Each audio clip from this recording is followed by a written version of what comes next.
lahir pada tanggal 21 April tahun 1989 di kota Jepara, Jawa Tengah. Ia anak salah seorang bangsawan yang masih sangat taat pada adat istiadat.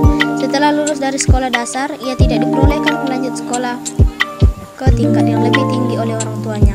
Ia dipingit sambil menunggu waktu untuk dinikahkan. Kartini kecil sangat sedih dengan hal tersebut. Ia ingin menentang tapi tak berani karena takut dianggap anak durhaka. Mengumpulkan buku-buku pelajaran, ia mengumpulkan buku-buku pelajaran dan buku-buku ilmu pengetahuan lainnya yang kemudian ia membaca buku agar dia juga bisa menghilangkan rasa sakit hati dan dibacanya di taman rumah dengan ditemani Simbo atau pembantunya. Akhirnya membaca menjadi seperti kegemarannya.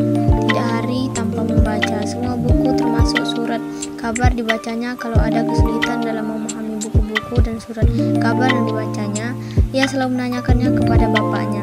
Melalui buku inilah Kartini tertarik pada kemajuan berpikir wanita Eropa atau Belanda yang waktu itu masih menjajah Indonesia.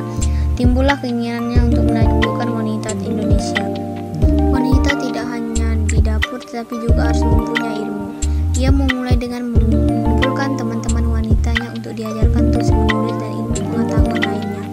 Di tengah kesibukannya, ia tidak berhenti membaca dan juga menulis surat dengan teman-temannya yang berada di negeri Belanda. Tak berapa lama ia menulis surat pada M.J.H. Abedion. Ia memohon diberikan beasiswa untuk belajar di negeri Belanda. Beasiswa yang didapatkannya tidak sempat dimanfaatkan Kartini karena ia dinikahi oleh orang tuanya dengan Raden Adipati Joyoningrat. Setelah menikah, ia ikut suaminya ke daerah Rembang. Suaminya mengerti dan ikut mendukung Kartini untuk mendirikan sekolah wanita. Berkat kegigihannya, Kartini berhasil mendirikan sekolah wanita di Semarang, Surabaya, Yogyakarta, Malang, Medium, Cirebon, dan daerah lainnya. Nama sekolah tersebut adalah Sekolah Kartini. Ketenannya tidak dapat membuat Kartini menjadi lebih baik. Perjuangan Kartini adalah perjuangan gagasan melalui kata-kata gagasan yang dinarsirkan kata-kata yang ia tulis.